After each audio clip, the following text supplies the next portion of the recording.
Hey guys, Usman here with Sotheby's International Realty Canada.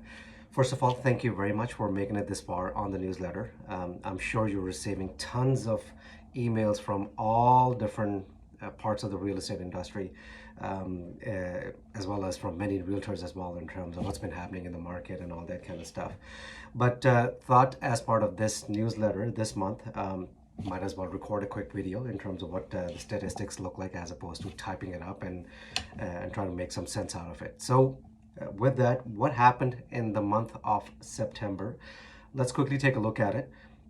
The average price, believe it or not, actually went up from August to September by 3.2% in the Greater Toronto Area. We're talking about an average price point of $1.19 million.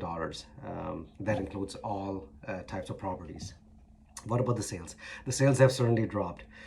We are actually looking at about a 12% drop in the number of sales in September from August, which is a significant price drop. But given the uncertainty in the market, it is kind of expected, especially for us professionals. We do look at the markets, we do look at the data very closely, and we understand what's happening as well. I mean, and we talk to many people in terms of the discussions on uncertainty as well as how pricey everything is.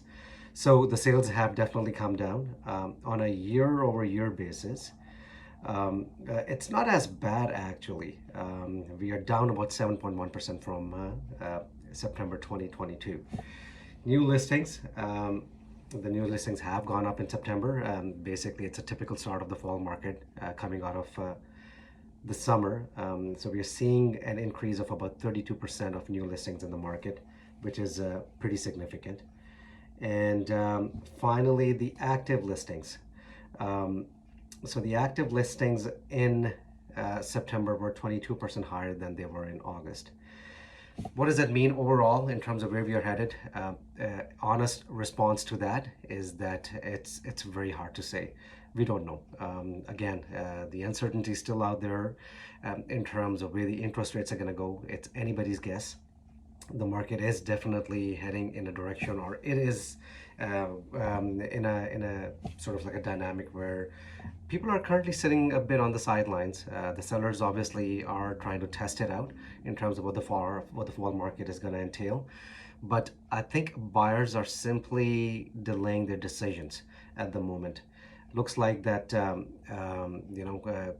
people are just trying to sort of get out of this current uncertainty that we have in terms of, again, as I said, on the overall market dynamics. There are way too many headlines out there, hard to really gauge in terms of what the next 3 to 6 months are going to look like. With that, sales are still happening. When you look at the number of sales, there were still about 4,700 homes that were sold in the Greater Toronto Area. That basically shows you that people are still transacting, but they're transacting with the mindset that the price has to be based on today's price, not yesterday's price. And just overall, they want to make sure that they're being cautious. So hopefully that was helpful. Again, thought that might as well share my thoughts, in person as opposed to just writing it up. And with that, enjoy the rest of your long weekend. Happy Thanksgiving to you all as well. Cheers.